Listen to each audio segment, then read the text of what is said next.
My job is to somehow make them curious enough or persuade them by hook or crook to get more aware of themselves and where they came from and what they are into and what is already there, and just to bring it out. This is what compels me to compel them, and I will do it by whatever means necessary. Welcome to the Black Girls Heal podcast, where we talk about healing our intimacy disorders, unresolved trauma, and building a healthy relationship with first ourselves and then others. Every episode, we will talk about advice you can apply today to break unhealthy patterns and grow in your self-worth. I'm Sheena Lachey, love addiction coach and trauma specialist. Let's begin.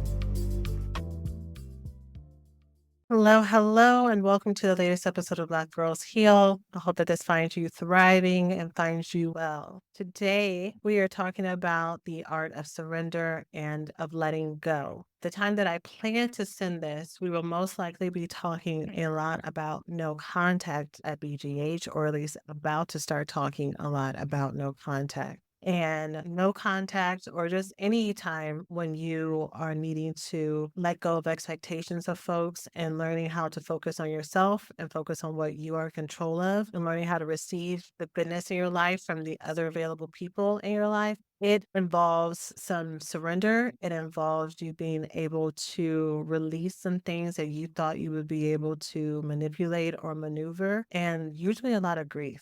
And so I saw this YouTube video and came across I don't think on YouTube it's called your FYP, but it came across my homepage that went semi-viral of this older woman talking about letting go. And in her letting go, she read this poem about letting go. And I felt like it was the most beautiful description of what it looks like to let go, and also what it looks like to surrender, and also to learn how to receive goodness on the other side of that. So that's what we're going to be talking about today. I'm going to share that poem with you, and then I'm going to share with you 3 lessons and 3 takeaways when it comes to learning how to surrender and be open and available to the good things in our life, to the love, to the connection and support that we all deeply crave, need, and deserve. So that's it for now. Let's go ahead and jump on in. Thanks for listening to this week's podcast. Before we get started, let's take a small break to say thank you to this week's sponsors. Are you a scent girly? Do you have your own signature perfume profile? Or do you surround yourself with smells that just make you feel good? I love scents that are refreshing, uplifting, and especially those that make you feel as if you are at a warm, sunny day at the beach. And that's exactly why I love using Osea's Undaria Algae Body Oil. It smells just like summer, bottled with all natural, uplifting notes of mango, mandarin, grapefruit, lime, and cypress. But it's not just about the beautiful smell. This body oil is clinically proven to instantly improve skin elasticity and deeply moisturize, leaving your skin silky and soft. And with this oil, you get the benefits of clean, vegan skin and body care that always leaves you glowing. Get 10% off your first order site-wide with the code BGH at OseaMalibu.com. You'll get free samples with every order and free shipping on orders over $60. Head to OSEAMalibu.com and use code BGH for 10% off. So the name of this poem is called Just Let Them, and it's by an author named Cassie Phillips. And so I'm going to just jump in and share the poem because I think it's really going to speak for itself on its own. Here we go. Just let them. If they want to choose something or someone over you, let them.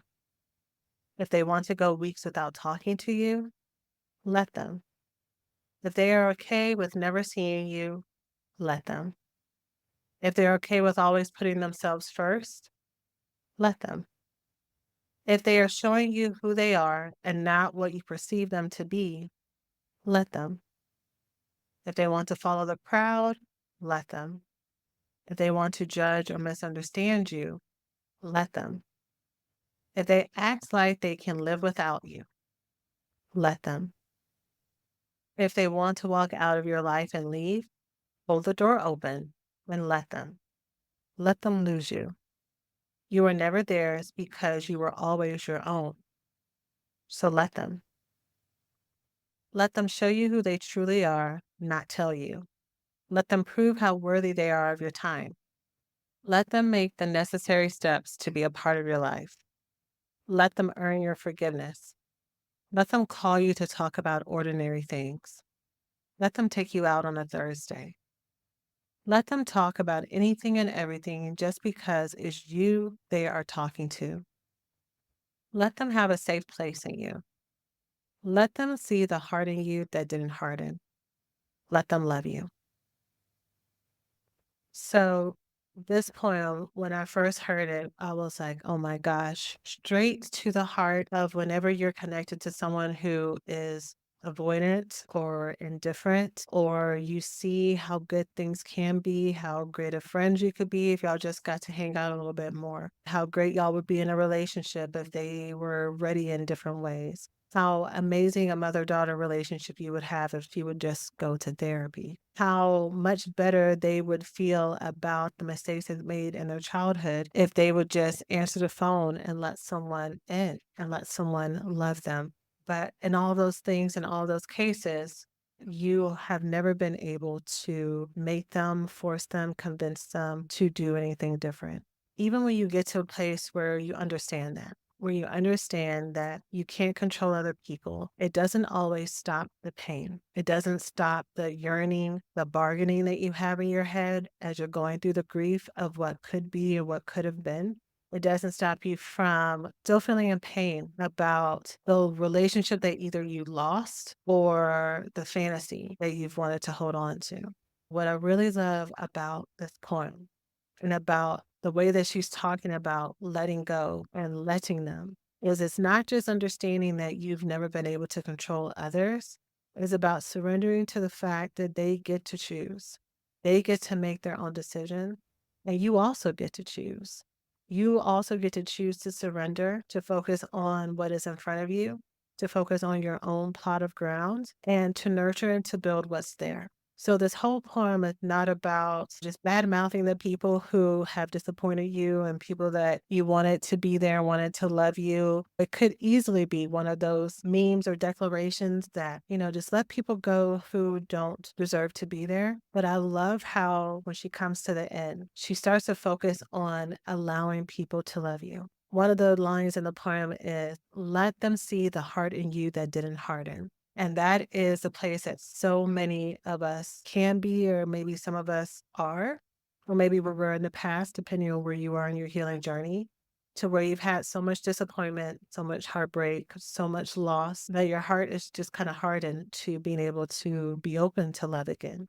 It's hard for you to even want to trust others, if you even can trust others, if you feel like you're capable of trusting others. You feel like you can't go through one more heartbreak, one more time that you put yourself out there. And it's a lot easier to put those walls up. What it looks like in that respect, when it comes to focusing on your own plot of ground, is not just looking at the things that you can control. It's like this garden of life that you have available to you.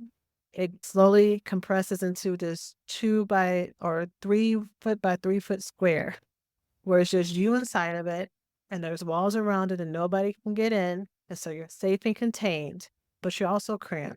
Also, the air is kind of stale. It's hard for the grass to grow when you're within that little confined place. Yeah, you're protected in a way, but you can't really live and you can't really expand and you can't stretch out your arms and you can't receive anything. First of all, nothing can get to you. And you also can't open your arms to receive even if you wanted to. So I love this poem because it's talking about allowing yourself to let go of the things and the people that have not been the right fits for you and surrendering them. The energy that I feel when I listen to this about the surrender is not one of indignation and not one of like kind of self righteousness or even righteous anger, but it's one of peace. It's one of relief. It's one of acceptance and it's one of grace. And what can happen sometimes for those of us who may be recovering people pleasers, and especially, of course, love addicts, all love addicts are codependent. Not all codependents are love addicts. But for those of us who have a tendency to attach too hard or champion other people's emotions and experiences over us, we've had a semblance of what this looks like to release others and to let them in, to surrender them and to let them go. But in the past, that's been synonymous with not holding on to what are clear boundaries and clarity in what happened should not have happened. And I did not deserve for that to happen. In other words, sometimes if we grew up to be codependent or people pleasers or over attachers, we don't allow ourselves to feel the anger that is righteously and should be there whenever someone disrespects us, dishonors us, and hurts us. When that happens, when we're not in touch with that, when we self-deny that and we self-abandon, we actually make ourselves more susceptible to people coming in and hurting us because there are no rules, there are no limits, there are no boundaries. If you hurt me, I'm just going to continue to forgive you. I'm just going to continue to let go and surrender and just focus on myself. When sometimes it is right for you to be like, what the hell did you do? Who the F do you feel like you're talking to? There's no way that you get to be connected to me when you hurt me in this way. What I really love about this poem is that understanding and that energy.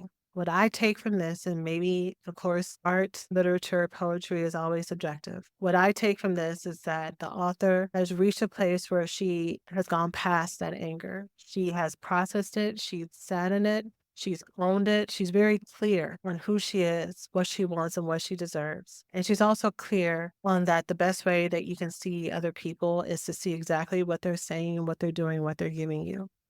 And from there, that's where I'm going to make the decision to let them go. I'm going to let them go and I'm going to let them do what they do. And I get to focus on myself and focus on the people who do understand me, the people who do want to spend time with me, the people who do want to see me. And I'm not going to try to bargain with, convince, and change other folks to try to see the light, to try to see what they're missing out on, because that's not my job. And they get to live the life that they want to live, and I get to live a life that makes me feel good and makes me feel connected as well. So, with that, let's talk about, and I've kind of already jumped into the first takeaway that I have from this poem is number one, realizing that you can't control others and believing people when they show you who they are. I'm going to repeat a few of the first lines of this poem again. If they want to choose something or someone over you, let them. If they can go weeks without talking to you, let them. If they're okay never seeing you, let them. If they're okay always putting themselves first, let them. If they're showing you who they are and not who you perceive them to be, then let them. If they want to judge you or misunderstand you, let them. And if they act like they can live without you, then open the door and let them, right? And so we may have people who tell us things. That's the other thing that came. There's a line that comes almost right after that that says, let them show you who they really are and not tell you. So often I will talk with women who are connected to people who are doing most, if not all, of the things that are in that first stanza. And they'll be like, but they're telling me such great things. And when we talk on the phone, it's like no time has passed. And I just feel like they can be such a safe space for me. But they are actively avoiding being available for you. It doesn't matter what someone says, it matters what they do. And actually, that's not the truth, especially in the realm of relationships that I talk about here. They're both true. Actually, we need to pay attention to both of them. If I have someone who's physically present and they're buying me things and they're showing up places and stuff, but their language is controlling towards us. They are negging me. They're insulting me. They will show up for me in ways that I want them to, but they're also insulting me afterward or actively spending time with other folks that make me feel uncomfortable and make me feel jealous because there's something just about it that doesn't feel right, but they're telling me everything's okay. But I keep gaslighting myself because in their actions, supposedly everything's fine. Both matter. Their words and their actions both need to go together. And so when I get to the place where I realize that I can't control other people and they get to, I have no right to try to step into someone's life and say, you know what, I think we would be perfect together. This is what you're required to do. I could tell people my standards, but I can't make anyone do anything. All I can do is give them the information gently and openly, let go of the outcome, and let them do what they're going to do. When we try to wrestle and control, when we take personally whether or not someone shows up for us to make it mean as if we are less than or not worthy enough or not good enough, that's injury that we're putting onto ourselves. That's not any injury that anyone's giving to us. That's what we're receiving and internalizing. And so if I can get to a place in life where I'm at this place of surrender, but this balanced surrender, not where I'm denying myself, not where I'm abandoning myself and abandoning my needs. I know who I am and I know I'm deserving and I love myself, but I'm also open to love and to other people. When I get to this balanced place, right? We talk about being love balanced here. We talk about being love available here as healed and loved women. We want to be love balanced and loved available. That is the goal for us to not always live in the problem of love addiction and love avoidance and love deprivation, but for us to move towards and seek out the solution, which is the lifestyle of a healed and loved woman. When we're able to get to this place, that's when we are able to say, okay, you get to be exactly who you are, and so do I. No skin off my nose, no hard feelings.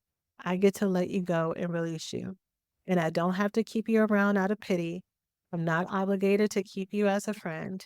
I'm not obligated to keep you as a partner. But if I want to, I get to, but I get to put you at the level that I want to put you at.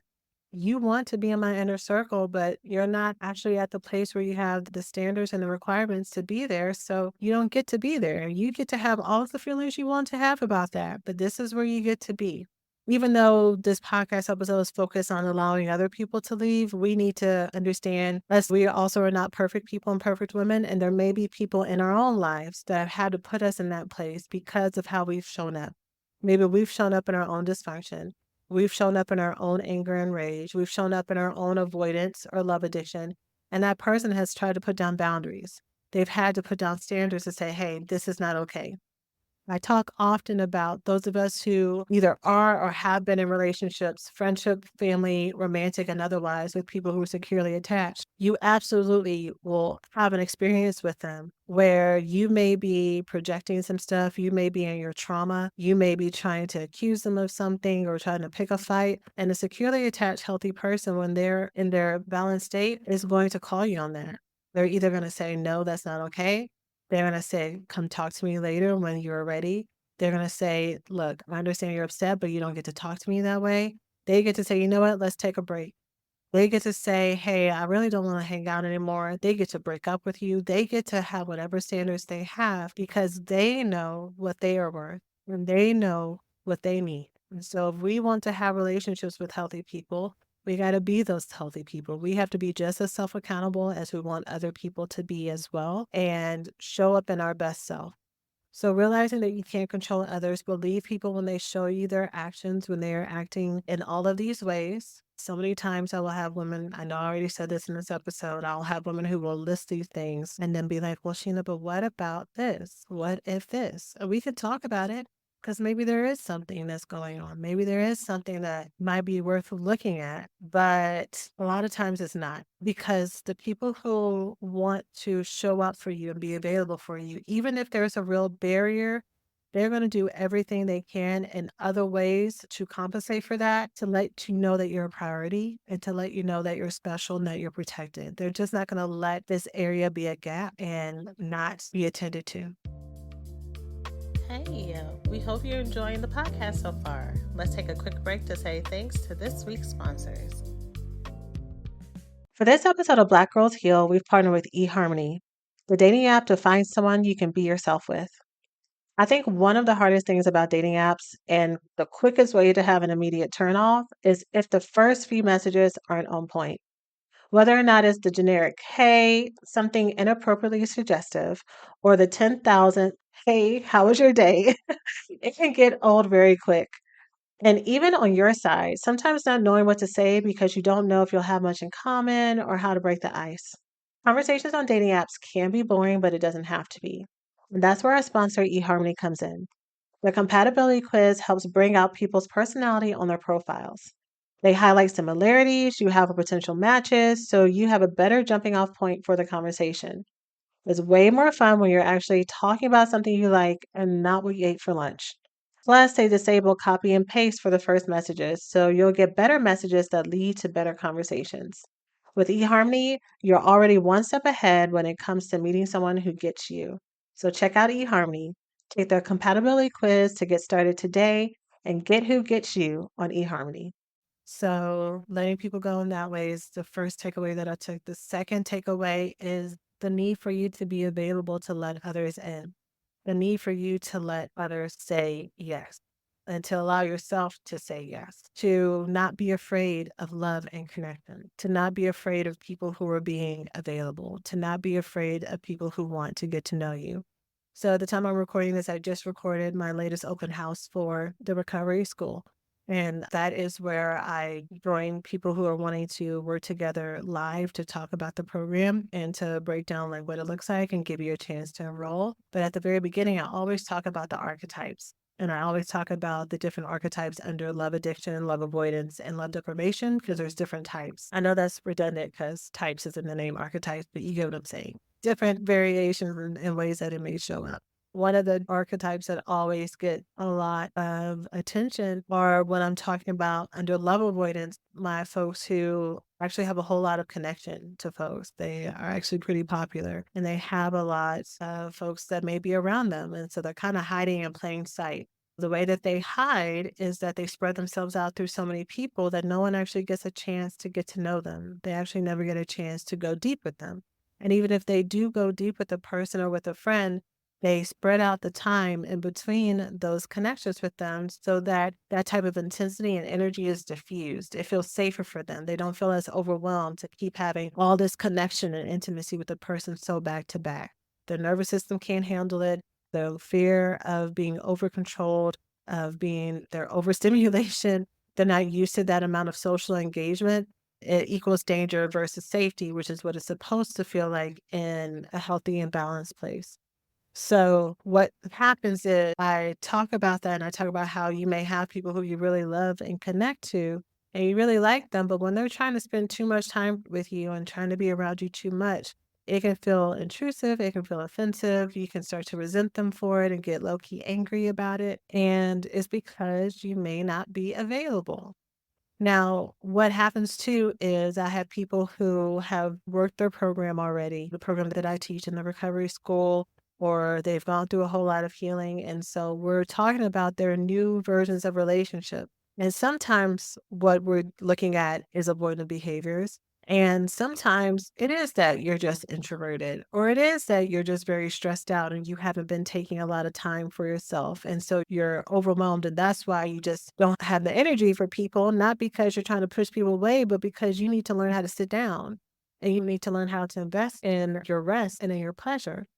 And so we can spend a whole lot of time worrying about the what ifs, but the main way that you're going to work through this is to focus on the only person that you can control, which is yourself. And learning yourself very intimately, learning your triggers, learning what it feels like when you feel pleasure. Do you run from it? Do you allow yourself to feel it? What does it feel like when you trust people? Do you even know what that feels like in your body? Can you even trust people? When you can't, what does that feel like? When you can't and it's validating or like it's a real danger, what does that feel like? Versus when you feel like you can't trust people, but it's your trauma response and your hypervigilance that comes out. Do you know the difference between that? Even if you don't know the difference between it, do you have tools and the ability to reset or community around you where you can process that to figure out which one it is? Do you have any access to your own self-trust around that? But the main takeaway here, the second takeaway that I really want to focus on is we need to not spend as much time focused on the problem, but really start to look at the solution because that is what we want. That's why I've said this so many times before in my own FYP, for my own social media, because I am on social media. I do love my social media, as y'all may know. I've had to intentionally unfollow people who are full of drama and people who have a whole lot of stress in their life. And not just romantically, but if there are people complaining about certain topics and I just feel my body getting triggered and upset, that's not what I'm wanting. I'm wanting communities, people, situations, examples of people living in laughter, living in joy, living in the solution, because that's where I'm going. I've had almost 40 years up to this point of countless examples of trauma, of countless examples of heartbreak, of countless examples of mess and generational trauma. I know that very well. And even though there was a point in my life that hearing these stories, and even, I'm not going to act as if there won't ever be a point, depending on different things that I go through, where commiserating with other people or just being kind of like in the energy and in the space of where people who are also going through it feels so validating and is exactly what I need. There have absolutely been seasons of that. But now being in that energy just keeps me stuck. So I have to go towards where the solutions are. I need to see the solutions, especially if I've never experienced them before. I need to make it so that that's my normal. I need to expand my mind and belief when it comes to that. So, what I've talked about here on the podcast, specifically related to what I teach here with relationships, is I had to stop watching, bad dating stories. I had to stop watching folks who were only focused on living a life of solitude all of the time, which is a difference, by the way, between finding fulfillment and connection in an intimate relationship with yourself and truly loving yourself and being your own best friend and taking care of your inner child. That's not what I mean. I'm talking about people who are committing to a life of solitude because most of these people are based on their hatred and distrust of men, based on just kind of this really dystopian view of the world. And so there's balance to that. And if this is your first podcast episode you're listening to, you may not know that I understand that. And I've talked about that before, that there are real predators and people who are dangerous and real issues with patriarchy and misogynoir and how all this affects our lives daily. That is very real. And just hoping on a wish and a prayer does not erase those real things from happening. And I get to choose what I focus on. I get to choose what thoughts I get to put me to bed at night. Do I, when I lay down at night, want to have the last thoughts before I go to sleep to be like, love is not possible for me. The world is full of destruction. Nothing even matters anymore. Da da da da. How does that feel in my body? How does that help me feel? Versus thoughts of love is abundant for me. Love comes to me in all forms. I'm surrounded by connection and community. I get to have what I want. I'm deserving of love and connection. I get to be in control of my emotions every day. I get to control my perspective. In both of those sets, y'all, I want y'all to understand that thoughts are neutral. There's no such thing as bad or good thoughts versus the meanings that you attach to them. So for some folks, they may look at the first set of thoughts, and for them, it may feel empowering, especially depending on the season that they're in. If they've just gone through a lot of heartbreak and folks who have disappointed them and they did put themselves out there and they got deceived and they keep meeting people who are predators and they keep meeting people who are gaslighting them, trying to tell them to pursue, what is it called? When it's like negative positive psychology, right? Where it's the dysfunctional version, where you're just basically living in complete denial. If that has been my experience, where no one has let me have my truth and real painful things have happened to me, those are exactly the thoughts that I need to have to heal. Those are exactly the thoughts that I need that are going to keep me comforted and to soothe me and to help me get out of the dark pit that I'm in. But you're the one who gets to choose which set of thoughts feel the most empowering and enlightening to you. What I want you to have, what I want every single person who listens to this to have, is I want them to feel balance and peace and relief in their body and their nervous system and their heart. I want you, when you walk down the street, to feel connected to the light that's inside of you. I want you to know without a shadow of a doubt how amazing and valuable and treasured you are, and how deserving you are, and how there's no mistake in you, and how you get to be loved and you get to have a life that looks the way that you want it to look, that you get to live in your purpose and you get to have people around you who are for you and not against you. I want you to be abundant. I want you to be in your prosperity. I only share those examples for you to know that in case you're someone who is stuck and you've kind of outgrown the places of your life that did used to feel nurturing to you, that you can move. You can move to a different place. And if you are at a place where you are at, why can I think of the word? Where the positive psychology, let me Google real quick. Let me pause. Toxic positivity. There you go. You're someone who, even all the things that I've been saying for you has been toxic positivity, that there are parts of your trauma and your inner child work that you have not been allowing yourself to connect to because it feels too dark, or you're afraid that it's going to manifest somehow, or that you're not able to clear out these negative feelings because you keep trying to mask it. Then maybe there are some other places of your life that you have to live in your truth, but the goal is balance. And the goal is you're the only one who knows what that looks like for you. So you get to decide. I've given both sides of those spectrums for you to figure out what feels best for you. But again, the main takeaway, a little bit of a tangent there. The main takeaway, the second takeaway from the poem that I wanted to really focus on is, in all of this, once you allow people out, and you release them and you allow them to move, you have open space to be able to receive folks into your life as well. You're able to receive folks to love you. So, like I said, right now, while we are talking on the podcast or in the community, at the time I post this, I believe when we post this, we're going to be talking about no contact. I'm at a place right now where I'm just opening doors to so many different things that had been closed. And so, if you're on my mailing list, you already know there's been a podcast program that's come out for those who are podcasters and they want to really work on getting your message out or getting started and you've been stuck, or you are wanting to just really expand and grow. This podcast has over 9 million downloads at this point.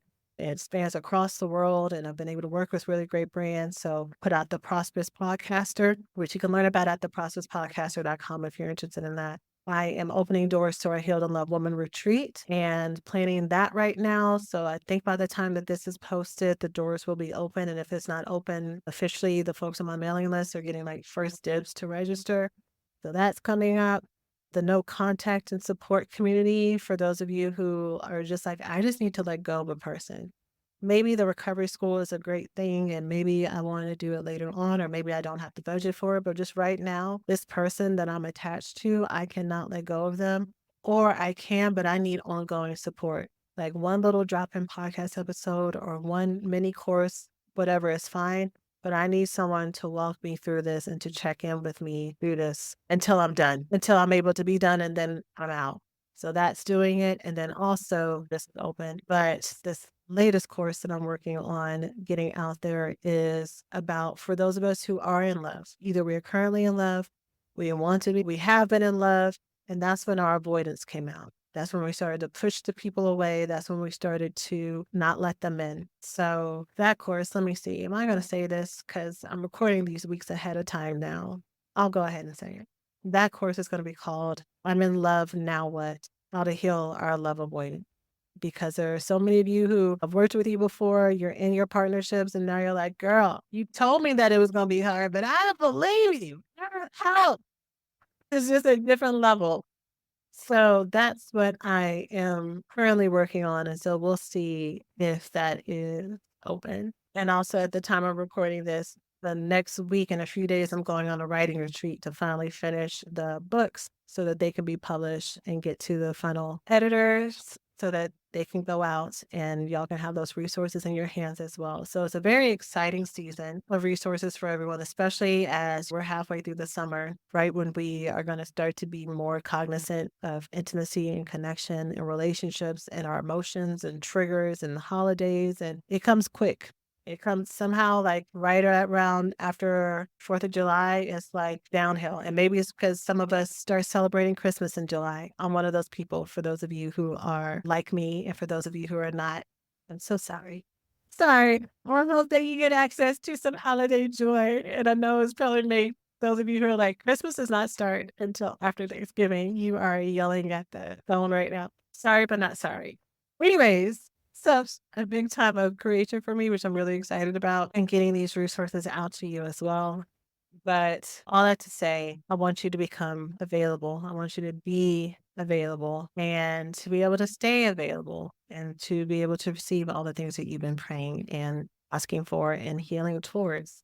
So the third takeaway from today's poem that I shared on today's episode that I really wanted to talk about is the common denominator on either side, whether or not it is you letting go of folk or whether or not it's you letting people in. And that common denominator that I see is surrender, the art of surrendering and the art of letting go. Here are 3 components of surrender that I think is important for you to be able to do this. The first component is self-trust. The second component is faith. And the third component is the ability to receive. So self-trust in regards to surrender. Self-trust for me, under the umbrella of surrender, looks like knowing that you are going to make the right decision. A lot of times we don't want to let go and let people in and move forward in this art of surrender either way. And whether or not it's releasing people who aren't really good for us or letting in new people who seem like they are, is because we don't trust that we're going to make the right decision. We don't trust that us letting this person go is accurate. What if this is the one? What if this is my best friend? What if this is my last opportunity? What if I regret this next week? What if I regret it tonight? What if this was the only access to love and connection, and I live in a life of ultimate dismay because my one true love is now gone and I don't get any do-overs, right? So we'll kind of toe the line and try to bargain with what we see and what we know to be true instead of just letting it go. Then also surrendering because we don't trust that maybe the people in front of us are good, but we also don't trust ourselves. We don't trust whether or not if or when we see something that won't be working well for us, that we'll say something. We maybe don't trust that maybe we actually know what good things are. This might go under the ability to receive, but I'm gonna put it here and just double back on it when I get to the third point. But maybe we don't trust that we're worthy of feeling good things. Maybe we don't trust that sometimes some relationships and some things are not too good to be true. They're just good. And this is how the other half lives. Like the majority of the world, they're securely attached and are healthy. Those are some of the people that I watch. I love watching people in families where they get together and they can laugh. And you can tell that there's no family that's perfect, but you can tell there's just so much tenderness and joy and connection there. I was like, yeah, yeah, that's what I like. And if you come from a family where that wasn't the case, that there was fighting, there was alcoholism, there was incarceration, there was cheating, infidelity, there was narcissism, there was emotional neglect, there was stonewalling and times that your parents didn't ever talk to you. There was distress over finances and bills and poverty trauma. There were so many things that were happening. It's hard for you to believe that real life kindness and goodness can happen in a family, in a relationship, in a friendship outside of TV. That people like you get to have happy endings and to get to trust that for it to not be dangerous to yourself. So that's why working on our body trauma and working on our nervous system is also really important because you can be trying your best to try to surrender and let go, but your body is like, hell no, I'm not doing that. I'm supposed to trust them. Okay, we'll see. And you will sabotage your ability to trust and let things happen and to stay in the moment because your brain and your body don't know what to do with this. They don't know what it feels like to be still. Also, what comes with the surrender is the faith as the second one. And so I kind of talked about this in the first one as well. Faith that good things are available to you. Faith that good things get to happen to you or get to happen to someone like you, someone with your past, someone with your demeanor, someone with your phenotypes, someone with your income level, someone with your family background, your family with all the history that they have and all the imperfections they have. It gets to happen for you. It gets to happen for someone like you who's made the mistakes and who has sabotaged yourself for half of her life. You still get to have good things happen to you. You haven't run out of time. You haven't run out of chances. You haven't missed your moment. And so having faith that good is available to you and can happen to you is huge in your ability to surrender and to let go and to let things happen for you and not just to you. And then the third one is the ability to receive. The common denominator when it comes to surrendering on both sides is your ability to receive. I get to receive goodness when it comes my way. I get to receive information and I get to make a decision on whether or not I am going to change what I'm doing or continue to follow what I'm doing. Tonight in my recovery school program, I'm actually adding some lessons to our dating course. So one of the bonuses that folks get is a dating program that's specifically for love addicts and love avoidance to learn how to date with these things in mind, the ways that we can kind of get in our head and sabotage and to date with purpose. And there's like cheat sheets and scripts and all this stuff in there. And so I'm recording 2 new lessons, but I decided to do it at a group call tonight so that they could be there and ask me questions as I teach it and just get the information right there in a moment. One of the lessons is talking about changing your mind when you get new information about someone. If I first meet someone, I'm head over heels and I'm like, this is it and this is the one.